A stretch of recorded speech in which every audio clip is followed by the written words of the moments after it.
Hi, ഞാൻ അമൃത. ഇപ്പോൾ മുന്നേ ഞാനൊരു വീഡിയോ ചെയ്തിട്ടുണ്ടായിരുന്നു. എന്താ പറയുക, ഡിപ്രഷനുള്ള ആൾക്കാർക്ക് അത് മരിക്കണം അങ്ങനത്തെ പറ്റി മാത്രം ചിന്തിക്കുന്ന ആൾക്കാർ എങ്ങനെയാണ് കരകയറാൻ പറ്റും, നമുക്ക് നമ്മൾ എങ്ങനെ മാറ്റിയെടുക്കാൻ പറ്റുന്നുള്ളൊരു ചെറിയൊരു ഷോർട്സ് ചെയ്തിട്ടുണ്ടായിരുന്നു. പിന്നെ കമൻറ്റ് ഞാൻ പറഞ്ഞിട്ടുണ്ടായിരുന്നു എന്ത് അതിനെപ്പറ്റി സംസാരിക്കണോ വേണ്ടോ, പക്ഷേ വേണമെന്നും വേണ്ടാന്നും കമൻറ്റൊന്നും കണ്ടില്ല. ഞാൻ വിചാരിച്ചാൽ എന്നെ സംസാരിച്ചേക്കാം. അപ്പോൾ എനിക്ക് ആദ്യമായിട്ട് പറയാനുള്ളത്, ഞാനും ഇതേപോലൊരു സ്റ്റേജിൽ കൂടെ കടന്നു പോയ ആളാണ്. എത്ര ആൾക്കാർ ഈ വീഡിയോ കാണുന്നു, എത്ര ആൾക്കാർക്ക് ഇത് ഉൾക്കൊള്ളാൻ കഴിയുന്നു, എത്ര ആൾക്കാർക്ക് ഇത് മനസ്സിലാവുന്നു എനിക്കറിയില്ല. പക്ഷേ എന്നെപ്പോലെ തന്നെ ഈ ഒരു സിറ്റുവേഷൻ ഫേസ് ചെയ്യുന്ന ആൾക്കാർ എന്തായാലും ഉണ്ടായിരിക്കും 100%.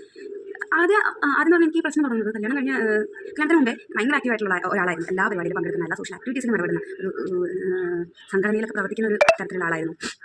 പ്രദേശത്ത് എന്തെങ്കിലും പരിപാടികളുണ്ടെങ്കിൽ അതിൽ അറ്റൻഡ് ചെയ്യാനും പങ്കെടുക്കാനും അങ്ങനെ എല്ലാവരോടും സംസാരിക്കാനായാലും ഇടപെടാനായാലും ഒക്കെ ഒരു കഴിവുള്ള ഇഷ്ടമുള്ള വ്യക്തിയായിരുന്നു. പക്ഷേ കല്യാണം കഴിഞ്ഞതോടെ ആകെ അതൊരു ചുരുങ്ങിപ്പോയി. നമുക്ക് എവിടെയും പോകാനില്ല, നമുക്ക് ആളുകളോട് സംസാരിക്കാനില്ല, ജോലി ചെയ്യാൻ പറ്റുന്ന ജോലി ഉണ്ടായിരുന്നു. കല്യാണ ശേഷം ഞാൻ റിസൈൻ ചെയ്തതാണ്, പോയി വരാനുള്ള ബുദ്ധിമുട്ടുണ്ട്. പക്ഷേ ഞാൻ ജീവിതത്തിൽ ചെയ്ത തെറ്റുകൾ ഏറ്റവും വലിയ തെറ്റാണ് നമ്മൾ സ്വന്തം കാലം നിൽക്കാൻ പറ്റുന്ന ഒരു ജോലി എന്തെങ്കിലും അത് ഒഴിവാക്കുന്നത്. ഫിനാൻഷ്യലി ഇൻഡിപെൻഡൻ്റ് ആയിരിക്കുക എന്നുള്ളത് ഏറ്റവും അത്യാവശ്യമായിട്ടുള്ള കാര്യമാണ്. അത് ആർക്കായാലും, മെന്നായാലും ഇവനായാലും ആർക്കായാലും അത്യാവശ്യമായിട്ടുള്ള കാര്യമാണ് കല്യാണത്തിന് മുമ്പും ശേഷവും. ഞാനൊരു സെൽഫ് മെയ്ഡ് ആണ് എന്നൊന്നും പറയാൻ പറ്റില്ല. കാരണം ഒരു ഏജ് എത്തി കഴിഞ്ഞപ്പോൾ സ്വന്തമായിട്ട് ട്യൂഷൻ എടുത്തായിരുന്നു. അതിനുള്ള വരുമാനം കൊണ്ട് എനിക്ക് ആവശ്യമുള്ള കാര്യങ്ങൾ ഞാൻ ചെയ്യായിരുന്നു. അത് കഴിഞ്ഞ് ഒരു സ്കോളർഷിപ്പ് കിട്ടി, അതുകൊണ്ടാണ് ഡിഗ്രി ചെയ്തത്. നാടകങ്ങൾ ചെയ്യായിരുന്നു, അതിന് വരുമാനം ഉണ്ടായിരുന്നു. പിന്നെ മൊത്തം ഞാൻ തന്നെ ചെയ്യുന്നില്ല കേട്ടോ, എൻ്റെ പാരൻസ് ചെയ്യുന്നുണ്ട്. എൻ്റെ അച്ഛനാണ് ഫീസും കാര്യങ്ങളൊക്കെ അടക്കുന്നുണ്ടെങ്കിൽ പോലും അതിലേക്ക് സഹായം ചെയ്യാൻ പറ്റിയിട്ടുണ്ട്. ബുക്സ് വാങ്ങാൻ പറ്റിയിട്ടുണ്ടായിരുന്നു. ബാഗ് അങ്ങനെയുള്ള കാര്യം, എനിക്ക് വേണ്ടിയിട്ടുള്ള കാര്യങ്ങൾ അഡീഷണൽ ആയിട്ട് ചെയ്യാൻ പറ്റുന്ന എന്നെക്കൊണ്ട് കഴിയുന്ന കാര്യങ്ങളെല്ലാം ഞാൻ ചെയ്തിട്ടുണ്ടായിരുന്നു. പിന്നീട് കല്യാണം കഴിഞ്ഞു. ഞാൻ ഡിപ്പാർട്ട്മെൻറ്റ് സർവേയിലായിരുന്നു വർക്ക് ചെയ്തിട്ടുണ്ടായിരുന്നു. നാഷണൽ സർവീസ് ഓഫീസ് പറയും, അവിടെ വർക്ക് ചെയ്തിട്ടുണ്ടായിരുന്നു. കരാറടിസ്ഥാനത്തിലായിരുന്നു. കല്യാണം കഴിഞ്ഞപ്പോൾ പിന്നെ അതുകൂടി ഒഴിവാക്കിയതിന് ശേഷം എനിക്ക് വരുമാനമില്ലാതെ റീചാർജ് ചെയ്യണമെങ്കിൽ വരെ എൻ്റെ ഭർത്താവിനോട് ചോദിക്കുമായിരുന്നു. അപ്പോൾ അതൊക്കെ ഒരു അഭിമാനമുള്ള ആൾക്കാർക്ക് ഒരു ബുദ്ധിമുട്ടാണ്. ഞാൻ കുറച്ച് അഭിമാനം ആയതുകൊണ്ട് എനിക്കത് ചോദിക്കാനും പറയാനും ഒക്കെ ഭയങ്കര ബുദ്ധിമുട്ടായിരുന്നു. അങ്ങനെ ഇങ്ങനെ ഒരുപാട് തരത്തിലുള്ള അഡ്ജസ്റ്റ്മെൻറ്റ് എന്തായാലും ഏത് ടൈപ്പ് റിലേഷൻഷിപ്പിലായാലും അഡ്ജസ്റ്റ്മെൻറ്റ് എന്നുള്ള കാര്യം ഒരു ബേസിക്കാണ്. അങ്ങനെയല്ല, എന്നെ മനസ്സിലാക്കി എൻ്റെ പാർട്ണർ മനസ്സിലാക്കി ഞാൻ നിൽക്കുന്ന സമയത്ത് മാത്രമേ ഉള്ളൂ അതൊരു ഫ്ലോയിൽ അങ്ങ് പോവുള്ളൂ. അല്ലാത്ത പക്ഷം ഇങ്ങനെയാവും. ഞാൻ പറഞ്ഞു വരുന്നത് എന്താണെന്ന് വെച്ചാൽ, എൻ്റെ ഇതിലേക്കുള്ള തുടക്കം അപ്പം അങ്ങനെയായി. വീട്ടിൽ തന്നെയായി ഒരു ഒറ്റപ്പെട്ട അവസ്ഥ. ഭർത്താവ് ആർമിയിലാണ് വർക്ക് ചെയ്യുന്നത്. അപ്പോൾ അവർ 3 മാസം കൂടുമ്പോൾ 1 മാസം ലീവിന് വരുള്ളൂ. അപ്പോൾ അവർക്ക് അവരുടേതായിട്ടുള്ള കാര്യങ്ങളുണ്ടാവും. കാരണം 3 മാസം അവിടെ വർക്ക് ചെയ്ത് 1 മാസം നാട്ടിൽ വരുന്ന സമയത്ത് അവർക്ക് അവരുടേതായ ഇഷ്ടങ്ങളും കാര്യങ്ങളും എല്ലാം ഉണ്ടാവും. അപ്പോൾ നമ്മൾ മാത്രം കെയർ ചെയ്യാന്ന് പറയുന്നത് നടക്കാത്ത കാര്യം. ഞങ്ങൾ പ്രത്യേകിച്ച് ഒരു പ്രണയ വിവാഹം ആയതുകൊണ്ട് കൂടി എനിക്ക് കുറച്ച് കൂടുതൽ എക്സ്പെക്ടേഷൻസ് ഉണ്ടായിരുന്നു. എന്നിങ്ങനെ സ്നേഹിക്കണം, എന്നിങ്ങനെ കെയർ ചെയ്യണം എന്നുള്ള കാര്യം. അതൊന്നും എൻ്റെ എക്സ്പെക്ടേഷൻസിന് അനുസരിച്ചുള്ള ജീവിതം അല്ലാത്തതും എനിക്കൊരു മെൻ്റലായിട്ടൊരു ചെറിയ പ്രശ്നം. പക്ഷേ അതൊന്നും ഞാൻ മനസ്സിലാക്കിയിട്ടില്ല എന്നതാണ് എൻ്റെ ഏറ്റവും വലിയ ഒരു പോരായ്മ. നമുക്ക് ആ സമയത്ത് മനസ്സിലാക്കാൻ പറ്റില്ല. പിന്നെ അത് കൂടി, ഒറ്റപ്പെടൽ കൂടി, അങ്ങനെയൊക്കെ ആയി ഡെലിവറി കഴിഞ്ഞ സമയത്ത് 2 വർഷം പോലും കുഴപ്പമില്ലായിരുന്നു. അത് കഴിഞ്ഞ് എനിക്ക് പ്രശ്നങ്ങളൊക്കെ കൂടി. ഒറ്റയ്ക്കിരിക്കാൻ ഭയങ്കര ഇഷ്ടമാവുക, ആവശ്യമില്ലാതെ കരയുക, ഭയങ്കര ദേഷ്യം കൂടി. പിന്നെന്താ, എവിടേക്കെങ്കിലും ഇറങ്ങി പോകാം, ഒറ്റയ്ക്ക് ഇങ്ങനെ നമുക്ക് ആരും ഇല്ലാതെ സൈലൻ്റ് ആയിട്ടുള്ള അങ്ങനെ ഒരു പീസായിട്ടുള്ള സ്ഥലത്തേക്ക് പോവുക, അങ്ങനെയൊക്കെ ഫീൽ ചെയ്യാൻ തുടങ്ങി. ആ സമയത്ത് ഒരു തവണ ഞാനൊരു സൈക്കാട്രിസ്റ്റിൻ്റെ അടുത്ത് പോയിട്ടുണ്ടായിരുന്നു. ആ ഗുളിക എല്ലാം കൂടി വാരി കഴിച്ച് അത് വേറൊരു തരം അങ്ങനെ ചെയ്തു. അതിനുശേഷം അയാളെ കൺസൾട്ട് ചെയ്തില്ല. പിന്നെ ഇതുപോലെയുള്ള ഓൺലൈൻ കൗൺസിലിങ്ങുകൾ ഞാൻ എടുത്തു. പക്ഷേ അവരൊക്കെ നല്ല രീതിയിൽ നമ്മൾ ഉപദേശിക്കുന്നുണ്ട്. പക്ഷേ ഞാൻ പറയുന്ന കാര്യം എന്താണെന്ന് വെച്ചാൽ, നമ്മുടെ മനസ്സിനെ കൺട്രോൾ ചെയ്യാൻ പുറത്തുനിന്നൊരു കോഴ്സിനോ പുറത്തുനിന്നൊരു ആൾക്കോ പറ്റില്ല, ഒരിക്കലും പറ്റില്ല. അത് നമ്മുടെ കയ്യിലാണ്, നമ്മൾ തന്നെ അതിനെ കൺട്രോൾ ചെയ്യണം. കൗൺസിലിങ്ങും കാര്യങ്ങളൊക്കെ തരുമ്പോൾ അവർക്ക് അവരുടെ പരിധിയിൽ നിന്ന് മാത്രമേ നമ്മളടുത്ത് സംസാരിക്കാൻ പറ്റുള്ളൂ. അതിനപ്പുറത്തേക്ക് നമ്മൾ എന്താണെന്നുള്ള കാര്യം നമുക്ക് മാത്രമേ അറിയുള്ളൂ. അപ്പം അവർക്കത് ചെയ്തു തരാൻ പറ്റില്ല. അവർ പറയും, പക്ഷേ അവർ പറയുന്നതൊക്കെ ഒരു ഉപദേശങ്ങൾ ടൈപ്പിലാണ് നമ്മളേക്ക് വരിക. നമുക്ക് എന്താണോ ശരിക്കും ഒരു സൊല്യൂഷൻ വേണ്ടത് അത് പുറത്തുനിന്ന് ഒരാൾക്ക് കിട്ടില്ല. എന്നാൽ പിന്നെ ഞങ്ങൾ നാട്ടിൽ നിന്ന് ഭർത്താവിൻ്റെ കൂടെ ബംഗാളിലേക്ക് വന്നപ്പോൾ അവിടെ കുറച്ച് ആൾക്കാരുണ്ടായിരുന്നു. അവരായിട്ട് തന്നെ സംസാരിച്ചു, കാര്യങ്ങളൊക്കെ ആയി. പിന്നീട് അമ്പാലെത്തി. 2 വർഷം ബംഗാളിൽ നിന്നു. 3 വർഷം അമ്പാലെത്തി എത്തിയപ്പോഴേക്കും എൻ്റെ ഭാവങ്ങളൊക്കെ അങ്ങോട്ട് മാറി. ആദ്യത്തെ കുറേ സമയങ്ങളൊന്നും കുഴപ്പമില്ലായിരുന്നു. പിന്നീട് ഒരേ ചിന്ത എനിക്ക് വയ്ക്കണം, ഞാനൊന്നും ജീവിതത്തിലായില്ല. ഇത് കുറേ സെർച്ചും കാര്യങ്ങളും ചെയ്തു പറയുന്നത് 30 വയസ്സായി കഴിഞ്ഞ പല സ്ത്രീകൾക്കും ഈ തരത്തിലുള്ള ടെൻഷൻസും കാര്യങ്ങളും ഉണ്ടെന്നാണ് പറയുന്നത്. ഇപ്പോൾ അണിഞ്ഞാൽ എല്ലാവരും പറയുന്നത് ഡിപ്രഷനാണ്. എനിക്ക് ഭയങ്കര ഡിപ്രഷൻ. എനിക്ക് തോന്നുന്നത് നമ്മൾ ചെറിയ കാര്യങ്ങൾ പോലും ഡിപ്രഷനാണെന്നുള്ള വലിയൊരു തലത്തിലേക്ക്, ഈ ഡിപ്രഷൻ എന്ന് പറയുന്ന ഒരു സംഭവത്തിന് ഭയങ്കര വലിയ ഇതുണ്ട്, അർത്ഥങ്ങളുണ്ട്. ഡിപ്രഷൻ എന്ന് പറയുന്ന വാക്ക് ചെറുതാണെങ്കിലും അതിൽ നമുക്ക് വരുന്ന നമ്മളെ ചെറിയ ടെൻഷൻസിന് നമ്മൾ ഡിപ്രഷൻസ് എന്ന് വിളിച്ചു കഴിഞ്ഞാൽ, ഈ ഡിപ്രഷൻ സ്റ്റേജിന് എന്ത് വിളിക്കും നമുക്ക് ഒരിക്കലും താങ്ങാൻ പറ്റാത്ത വിഷമം, സങ്കടങ്ങൾ, ഒറ്റപ്പെടൽ. എന്നെ സംബന്ധിച്ച് എനിക്ക് ഫീൽ ചെയ്തതെന്ന് വെച്ചാൽ ഒരാൾ ഫോളോ ചെയ്യുന്നതായി തോന്നിയത്. എനിക്ക് എപ്പോഴും ഒരാളെൻ്റെ പിന്നാലുണ്ട്, എന്നെ കൊല്ലാൻ വരുന്ന പോലെ ഒരു ഇൻസെക്യൂരിറ്റിയാണ്.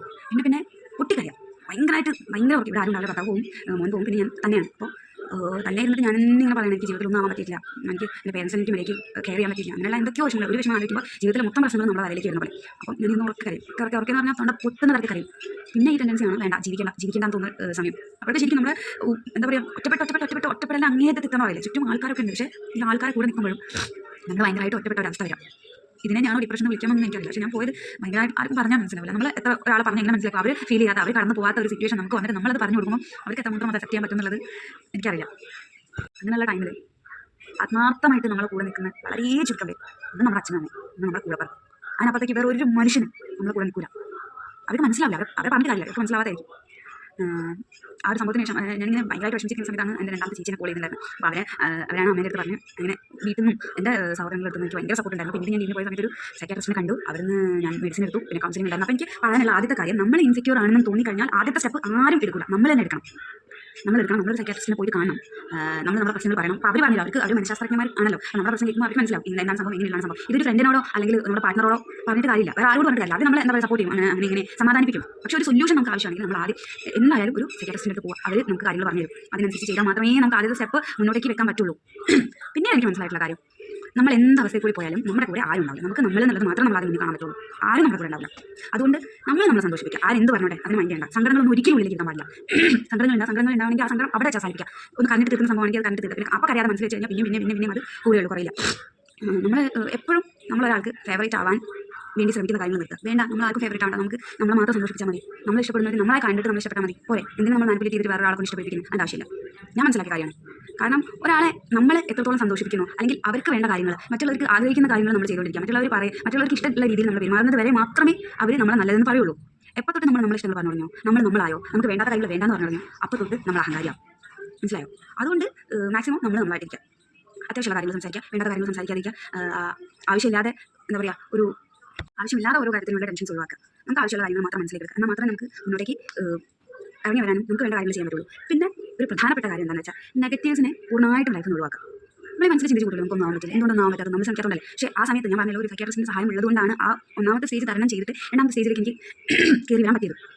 അപ്പോൾ ആദ്യത്തെ സ്റ്റേജ് കഴിഞ്ഞാൽ രണ്ടാമത് നമ്മൾ ചെയ്യേണ്ട കാര്യം, നമ്മൾ നല്ലതാണെന്ന് സ്വയം മനസ്സിൽ ഉറപ്പിക്കാം. ആദ്യം നമുക്കത് ചെയ്യാൻ പറ്റുന്നില്ല, പക്ഷേ നമ്മൾ നിരന്തരം എഴുതുക. എനിക്ക് ഇങ്ങനെ കാര്യങ്ങൾ ചെയ്യാൻ പറ്റും, ഞാൻ ഈ കാര്യങ്ങൾ ചെയ്തെടുക്കാൻ പറ്റും, എനിക്കൊരു ഇൻകം ഉണ്ടാക്കിയെടുക്കാൻ പറ്റും, എനിക്ക് ബിസിനസ് ചെയ്യാനാണെങ്കിൽ അങ്ങനെ എന്തെങ്കിലും ചെയ്യാൻ പറ്റും. ഇങ്ങനെയുള്ള കാര്യങ്ങൾ നിരന്തരമായിട്ട് പോസിറ്റീവ് കാര്യങ്ങൾ നമ്മൾ മനസ്സിലേക്ക് കൊടുക്കുക, പോസിറ്റീവായിട്ടുള്ള കാര്യങ്ങൾ എഴുതി വെക്കുക. അപ്പോൾ എന്ത് ചെയ്യും, എനിക്ക് ഒരുപാട് ആൾക്കാർക്ക് വിശ്വാസം ഉണ്ടോ ഇല്ലോ എന്നൊന്നും എനിക്കറിയില്ല. പക്ഷേ എൻ്റെ കാര്യത്തിൽ നടന്ന കാര്യത്തിൽ ഞാൻ പറയുന്നത്, അങ്ങനെ എഴുതാൻ തുടങ്ങിയ ശേഷം എനിക്ക് നല്ല കാര്യങ്ങൾ വരുന്നു, ഞാൻ ഇന്ന് മനസ്സിൽ ചിന്തിക്കാൻ തുടങ്ങിയ ശേഷം എനിക്ക് നല്ല കാര്യങ്ങൾ മാത്രമേ ഉണ്ടായിട്ടുള്ളൂ. എനിക്കിങ്ങനെ പുറത്തുനിന്നുള്ള കാര്യങ്ങളല്ല ഞാൻ പറയുന്നത്, പുറത്തുനിന്നുള്ള കാര്യങ്ങൾ എന്തോ ഇപ്പോൾ നമ്മൾ മനസ്സിലേക്ക് കിട്ടണമെന്ന് ഞാൻ ആദ്യം പറഞ്ഞു. പുറത്തുനിന്നുള്ള ഒരു ആൾക്കാർ നമ്മളെ സന്തോഷിപ്പിക്കാനോ നമ്മളെ ചിരിപ്പിക്കാനോ നമ്മളെ തന്നെ ആഗ്രഹിച്ചിട്ട് ഒരു മനുഷ്യരില്ല. അതുകൊണ്ട് പുറത്തുനിന്ന് നമുക്ക് നമ്മൾ നന്നാക്കാൻ ഒരു ബിൽഡർ സപ്പോർട്ടൊക്കെ വരുന്ന വിചാരിക്കുന്നത് വെറുതെയാണ്. അപ്പോൾ അങ്ങനെ വിചാരിക്കണം. അപ്പോൾ നമ്മളെ തന്നെ പരിപോഷിപ്പിക്കുക, നമ്മളെ തന്നെ സപ്പോർട്ട് ചെയ്യുക, നമ്മുടെ ബിൽഡർ നമ്മൾ തന്നെയായിട്ട് മാറാം. ഇങ്ങനെ മനസ്സിങ്ങനെ പറഞ്ഞുകൊണ്ടിരിക്കുക. അങ്ങനെ പറഞ്ഞാണ് ഞാനൊരു ബിസിനസ് എന്നുള്ള പെട്ടെന്ന് സ്റ്റാർട്ട് ചെയ്തതാണ്. ബിസിനസ് എന്നുള്ളൊരു ഓപ്ഷനിലേക്ക് ഞാൻ നിരന്തരമായിട്ട് എഴുതുന്നു. എനിക്ക് എങ്ങനെയെങ്കിലും സ്വന്തം കാലിൽ നിൽക്കണം, ഞാൻ നല്ലതാവും, എനിക്ക് നല്ലതാണ് വരാൻ പോകുന്നത്. അതുകൊണ്ട് ഇപ്പം ചീത്ത ചിന്തകളിൽ ചിലപ്പോൾ ഇങ്ങനെ വരും, ഇത് ശരിയാവും, നന്നാവും. അപ്പോഴേക്കും ഞാൻ മനസ്സിൽ പറയും, ഇല്ല ഞാൻ നന്നാവും, ശരിയാവും. അങ്ങനെയാണ് ഞാൻ ഈ സ്റ്റേജിൽ നിന്ന് ഇപ്പോൾ കാണുന്ന ഈ രീതിയിലേക്ക് എത്തിയത്. എവിടെ തിരിഞ്ഞാലും മരണം മാത്രം കണ്ട 3 പ്രാവശ്യം തൂങ്ങി മരിക്കാൻ ശ്രമിച്ച ഒരു വ്യക്തിയാണ് ഞാൻ. എന്തോ ആരുടെയോ ഭാഗ്യം കൊണ്ട് മാത്രമാണ് ഇന്ന് ഞാനിപ്പോൾ, ആരുടെയോ ഭാഗ്യമല്ല, എൻ്റെ ഭാഗ്യം കൊണ്ട് മാത്രമാണ് ഞാൻ പറയുന്നത്. പൊട്ടത്തരാണ് പറഞ്ഞാൽ വലിയ പൊട്ടത്തരാണ്. ജീവിതം അവസാനിപ്പിക്കുക എന്ന് പറയുന്നത് ഏറ്റവും സിമ്പിളായിട്ടുള്ള കാര്യം, ഒരു ഭീരുവിന് പറ്റുന്ന കാര്യമാണ് ജീവിതം അവസാനിപ്പിക്കുക എന്നുള്ളത്. നമ്മൾ അതിനാണ് ജനിച്ചത്. ഒരു നിമിഷം കൊണ്ട് ആർക്കോ വേണ്ടി എന്തോ ഒരു സങ്കടം ആരോ പറഞ്ഞതിൻ്റെ പേരിൽ സങ്കടപ്പെട്ട് നശിപ്പിക്കാനുള്ളതല്ല നമ്മുടെ ജീവിതം. ജീവിക്കാം. നമ്മളെങ്ങനെയാണ് ഒന്നും വേണ്ട, എപ്പോഴും എങ്ങനെ മരിക്കാമെന്ന് നമുക്കറിയാം. ഒരു ചെറിയ പനിയോ ചെറിയ വേറെ എന്തെങ്കിലും മതി. മര്യാദയ്ക്ക് വീട്ടിൽ നിന്ന് ഇറങ്ങിപ്പോയി റോഡ് സൈഡിൽ കൂടെ നടന്നു പോകുന്ന ആൾക്കാർ വാഹനം ഇടിച്ച് മരിക്കുന്നില്ലേ? മരണം നമ്മളെ കയ്യിലല്ല. അപ്പോൾ നമ്മളായിട്ട് ജീവിതം അവസാനിപ്പിക്കാതിരിക്കുക, ജീവിതം അവസാനിക്കുന്നവരെ പൊരുത്. നമ്മളോടാണ് ഫൈറ്റ് ചെയ്യേണ്ടത്, വേറെ ആരോടുമല്ല. വേറെ ആരും നമുക്കൊന്നും കൊടുത്തില്ല. പൈസ എന്നുള്ളത് അത്യാവശ്യ ഘടകമാണ്. സ്നേഹം എണ്ണകട്ട ഒക്കെ വേണമെന്ന് എല്ലാവരും പറയും. പക്ഷേ കയ്യിൽ പൈസ ഇല്ലെങ്കിൽ ഒരു മനുഷ്യനും നമ്മളതിനുണ്ട്. പണം എന്നത് പവറാണ്. പൈസ ഉണ്ടെങ്കിൽ സമാധാനവും സ്നേഹവും കാര്യങ്ങൾ എല്ലാം പിന്നാലെ വരും. എന്ന് വിചാരിച്ച് സ്നേഹം വേണ്ട എന്നല്ല ഞാൻ പറയുന്നത്, സ്നേഹം വേണം. പക്ഷേ അവിടെ പൈസ ഉണ്ടായിരിക്കണം. വിഷയം മാറിപ്പോയി, പക്ഷെ മാറില്ല. അപ്പോൾ ഞാൻ പറയുന്നത് ഇതാണ്, നമ്മൾ ആദ്യം സ്വന്തം കാലിൽ നിൽക്കുക, നമ്മളെ സപ്പോർട്ട് ചെയ്യുക. മരണം എന്നുള്ളത് വെറും ഭീരുക്കളുടെ മാത്രം കാര്യമാണ്. ഒരു 5 വയസ്സിൽ മോനുള്ളത് ഞാൻ ഇങ്ങനെ ആലോചിക്കും, ഞാൻ അന്നെടുത്ത തീരുമാനം, ഞാൻ അന്ന് മരിക്കാനൊക്കെ നോക്കിയ സമയത്ത് മരിച്ചു പോയിരുന്നെങ്കിൽ ആരുണ്ടാവുമായിരുന്നു? ആരുണ്ടാവില്ല. ഒരു അമ്മയാണെങ്കിൽ ഒരു അച്ഛനാണെങ്കിൽ ഇത് നിങ്ങൾ ആലോചിക്കാം. അമ്മയാണെങ്കിൽ അമ്മ നോക്കുന്ന പോലെ ഒരു മനുഷ്യനും അവൻ്റെ കുട്ടിയെ നോക്കാൻ പറ്റില്ല. ഒരു അച്ഛനാണെങ്കിൽ ആലോചിക്കാം, അവൻ്റെ കുടുംബം, അവൻ്റെ ഭാര്യ, അവൻ്റെ മക്കളെ അവൻ നോക്കുന്ന പോലെ ഒരു മനുഷ്യൻ തിരിഞ്ഞു നോക്കില്ല. അവനുള്ളപ്പോൾ തന്നെ അവൻ മനസ്സിലാവുന്നുണ്ടാവുമല്ലോ ചുറ്റുള്ള ആൾക്കാർ ഇവരെങ്ങനെയാണ് പെരുമാറുന്നുള്ളത്.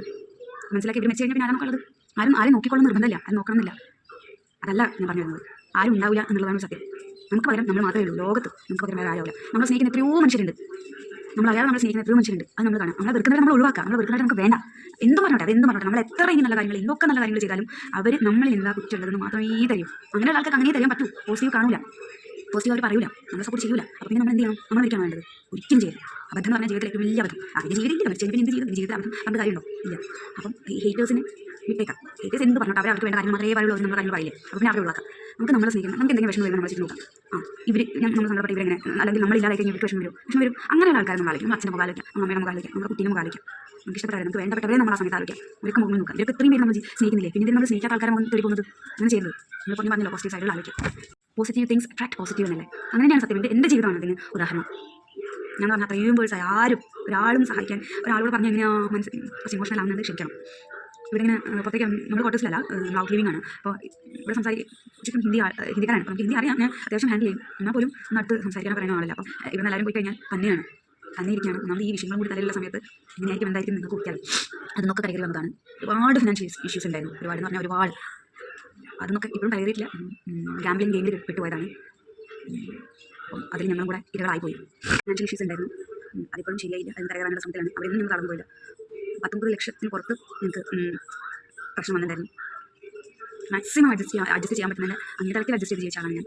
എന്നിട്ടും ഇങ്ങനൊരു ഫിനാൻഷ്യൽ ഇഷ്യൂ വന്ന സമയത്ത് എൻ്റേതല്ലാത്ത തെറ്റുകൊണ്ട് വന്ന ഫിനാൻഷ്യൽ ഇഷ്യൂസിൻ്റെ പേരിൽ പോലും അവളുടെ ആഡംബരമാണ് ഈ ഇങ്ങനൊരു കടം വരാൻ കാരണം എന്ന് പറഞ്ഞ ആളുകൾ വരെ നമ്മുടെ ബന്ധുക്കളെ കൂട്ടത്തിലുണ്ട്. ഞാൻ പറഞ്ഞിരുന്നതാണ്, അങ്ങനെയും ആളുകളുണ്ട്. ഒരു 150 രൂപയുടെ ചെരുപ്പിന് മുകളിലുള്ള, ഇനിയിപ്പോൾ അത് പൊളിഞ്ഞു പോയാലും പശ വെച്ച് ഒപ്പിച്ച് നടന്നത് ഒരു പുതിയ ഡ്രസ്സ് നരച്ച് കീറുന്നവരെ ഉപയോഗിക്കുന്ന ഞാൻ ആണ് ഈ കടം ഉണ്ടാക്കിയതെന്ന് വരെ ആളുകൾ പറഞ്ഞിട്ടുണ്ട്. അങ്ങനെയാണ് ആളുകൾ അങ്ങനെ പറയുള്ളൂ. ഞാൻ പറയുന്നത് ഫിനാൻഷ്യൽ ഇഷ്യൂ എല്ലാവർക്കും ഉണ്ടാകാം. അതിനുള്ള സൊല്യൂഷൻ മരണമല്ല, ഡിപ്രഷനുള്ള സൊല്യൂഷൻ മരണമല്ല, ഒന്നുള്ള മരണമല്ല. നമ്മൾ അതിനെതിരെ പോരാടുക എന്നുള്ളത് മാത്രമാണ് അതിന് ഉള്ള സൊല്യൂഷൻ. ഈ അടുത്ത് എൻ്റെ സീനിയറായിട്ട് പഠിച്ചിട്ടുള്ള ഒരു പോലീസുകാരൻ തൂങ്ങി വെച്ചു. ചെറിയൊരു മോനാണുള്ളത്, ഭാര്യയുണ്ട്. ഫിനാൻഷ്യൽ ഇഷ്യൂ ആണ് കാരണം എന്ന് പറയുന്നത്. എന്ത് ഫിനാൻഷ്യൽ ഇഷ്യൂ? ഡിപ്രഷൻ പുറമെ ഫിനാൻഷ്യൽ ഇഷ്യൂ കൂടെ ഉണ്ടായിട്ട് ഞങ്ങളിപ്പോൾ ഇവിടെ ജീവനമായിരിക്കുന്നു. അങ്ങനെയാണെങ്കിൽ ഞങ്ങൾ ചെയ്യണം ആദ്യം. ഞങ്ങളൊക്കെ മരിക്കണമായിരുന്നു. എല്ലാവരും മനസ്സ് ഒരുപോലെ അല്ല. പക്ഷേ എന്നാൽ പോലും എനിക്ക് അടക്കാനാവാത്ത സങ്കടവും ദേഷ്യവും ഒക്കെ കൊണ്ട് ഞാൻ പറയാം, അത് വെച്ചുകൊണ്ട് എന്ത് നേടി? ഒന്നും നേടിയില്ല. നമുക്ക് നഷ്ടം മാത്രമേ ഉണ്ടാവുള്ളൂ. അത് മരണം എന്നുള്ളതൊരു സൊല്യൂഷൻ അല്ല. ഫിനാൻഷ്യൽ ഇഷ്യൂസ് ഉണ്ടാവും, അതെങ്ങനെയെങ്കിലും മാനേജ് ചെയ്യാൻ വേണ്ടിയിട്ട് നമ്മൾ ശ്രമിച്ചാൽ മാത്രമേ അത് നടക്കുള്ളൂ. ഇതൊക്കെ ഒരുപാട് പറയണം എന്നൊക്കെ വിചാരിച്ചു. പക്ഷേ ഞാനൊരു പബ്ലിക് സ്പീക്കറോ ഇങ്ങനെ സംസാരിച്ച ശീലമുള്ള ഒരാളല്ല. എൻ്റെ അനുഭവങ്ങൾ പറയാമെന്ന് വിചാരിച്ചു വന്നതാണ്. അപ്പോൾ ഇതിലുള്ള കുറച്ച് പോരായ്മകളോ തെറ്റുകളോ ഒക്കെ ഉണ്ടെങ്കിൽ നിങ്ങൾ ക്ഷമിക്കാം. ഞാൻ പറയുന്ന പോയിന്റ്സ് മാത്രം ഉള്ളിലേക്ക് എടുക്കാം കേട്ടോ. ഞാൻ പറയുന്നത് സൊസൈറ്റിനെ പേടിച്ച് മരിക്കാൻ ശ്രമിക്കുന്നവർ, ഫിനാൻഷ്യൽ ഇഷ്യൂസ് ഭയങ്കര ജീവിക്കാൻ ഭയക്കുന്നവർ, എന്തെങ്കിലും ഒരു വഴി എവിടെയെങ്കിലും ഉണ്ടാവും. നമ്മൾ തിരഞ്ഞു പോകാത്തതുകൊണ്ടാണ്. ആരുടെയെങ്കിലും സഹായം എങ്ങനെയെങ്കിലും ചെറിയ കടങ്ങൾ ഉണ്ടെങ്കിൽ അതൊക്കെ കുറച്ച് കൊണ്ടുവന്നിട്ട് പിന്നെ നമുക്ക് വലിയ കടങ്ങൾ എനിക്ക് പറയുമ്പോൾ ഇതിപ്പം ഭയങ്കര സിമ്പിളായിട്ട് ഞാൻ പറഞ്ഞു. ഞാനത് ഫേസ് ചെയ്തുകൊണ്ടാണ് എനിക്ക് പറയാൻ പറ്റുന്നത്. ഇപ്പോഴും ഞങ്ങൾ കടങ്ങളൊന്നും തീർന്നിട്ടില്ല, ഇനിയുണ്ട്. അതിന് നമ്മൾ എങ്ങനെ തീർക്കുന്നത് ആലോചിച്ചാലോ അതിനെ തരണം ചെയ്യാൻ നമുക്ക് പറ്റുള്ളൂ. വേറൊരു കാര്യം കൂടി പറയട്ടെ. ഇനിയിപ്പോൾ നിങ്ങൾക്ക് എന്തെങ്കിലും വിഷമങ്ങളുണ്ട്, നിങ്ങൾക്ക് ആരുടെ ഷെയർ ചെയ്യാൻ പേടിയാണ്, അവരെങ്കിലും എടുക്കുന്നുള്ളത് അറിയുന്നില്ല, അങ്ങനെയാണെങ്കിൽ നിങ്ങൾക്ക് 100% എന്നെ വിശ്വസിക്കാം. എന്നോട് പറയാം, സങ്കടങ്ങൾ പറഞ്ഞ് ഫിനാൻഷ്യലി ഇപ്പോൾ എനിക്ക് സഹായിക്കാൻ പറ്റുന്നൊരു സ്റ്റേജ് ആണെങ്കിൽ എന്തായാലും ഞാൻ സഹായിക്കും. അല്ലാതെ ഒരു കൂടെ ആളില്ലെന്ന് തോന്നുകയാണെങ്കിൽ, സങ്കടം ഷെയർ ചെയ്യാൻ പറ്റുന്നില്ലെങ്കിൽ ഉറപ്പായിട്ടും ഞാൻ നിങ്ങളെ കൂടെ ഉണ്ടാവും. എന്ത് വിഷമം എന്നോട് പറയാം, എല്ലാ വിഷമത്തിലും നിങ്ങൾക്കൊരു പില്ലറായിട്ട് ഞാൻ കൂടെ ഉണ്ടാവും. കാരണം ഞാൻ ഏത് സിറ്റുവേഷൻ കൂടിയാണോ കടന്നു പോയിട്ടുള്ളത് എനിക്ക് നന്നായിട്ട് അറിയാം. ഒരാൾ സപ്പോർട്ട് ഇല്ലാത്തതിൻ്റെ വിഷമം എനിക്കറിയാം. ഒരാൾ കൂടെ ഉണ്ടാവാതിരിക്കുമ്പോൾ, നമ്മുടെ വിഷമങ്ങൾ പറയാൻ ഒരാളില്ലാതിരിക്കുമ്പോൾ, നമ്മളെ കേൾക്കാൻ ഒരാളില്ലാതിരിക്കുമ്പോൾ, നമുക്ക് വേണ്ടിയിട്ട് കഥ പറയാൻ ഒരാളില്ലാതിരിക്കുമ്പോൾ ഉണ്ടാകുന്ന വിഷമങ്ങൾ എനിക്ക് നന്നായിട്ട് മനസ്സിലാവും. അതുകൊണ്ട് ആത്മാർത്ഥമായിട്ട് ഹൃദയത്തിൽ തട്ടി ഞാൻ പറയുകയാണ്, അങ്ങനൊരു വിഷമം അനുഭവിക്കുന്ന ആരെങ്കിലും ഉണ്ടെങ്കിൽ കൂടെ ഞാൻ ഉണ്ടാവും കേട്ടോ. ആരെങ്കിലും നമുക്ക് ജീവിക്കണ്ടേ? ആരുണ്ടെങ്കിലും നമുക്ക് ജീവിക്കണ്ടേ? ജീവിച്ച് കാണിക്കാം. എല്ലാവരും നല്ലതായിട്ടിരിക്കുക, പവറായിട്ടിരിക്കുക. നമുക്ക് നേരെ വരുന്ന നെഗറ്റീവ്സിനെ നമ്മൾ നോക്കണ്ട. നമ്മളെ മനസ്സറിഞ്ഞ് സ്നേഹിക്കുക. നമ്മൾ സ്നേഹിച്ചാൽ നമ്മുടെ ജീവിതം തിരിച്ച് നമ്മളെ സ്നേഹിക്കും. അത് ഉറപ്പാണ്. ആരെങ്കിലും നമ്മളെ കൂടെ സ്നേഹിക്കാനും സപ്പോർട്ട് ചെയ്യാനും ഉണ്ടാവും. അതുകൊണ്ട് മരണം എന്നുള്ളതൊരു ഫൈനൽ സൊല്യൂഷൻ അല്ല. ഒരിക്കലും നമ്മളത് ചെയ്യരുത്. എന്തെങ്കിലും ഡീറ്റെയിൽ ആയിട്ടുള്ള കാര്യങ്ങൾ എങ്ങനെയാണ് ഞാൻ അതിനെ ടാക്കിൾ ചെയ്തതെന്നൊക്കെ അറിയണമെങ്കിൽ നിങ്ങൾ ദയവായി കമൻറ്റ് ചെയ്യാം. പാർട്ട് 2 ആയിട്ട് ഞാൻ വീണ്ടും വരാം. ബൈ.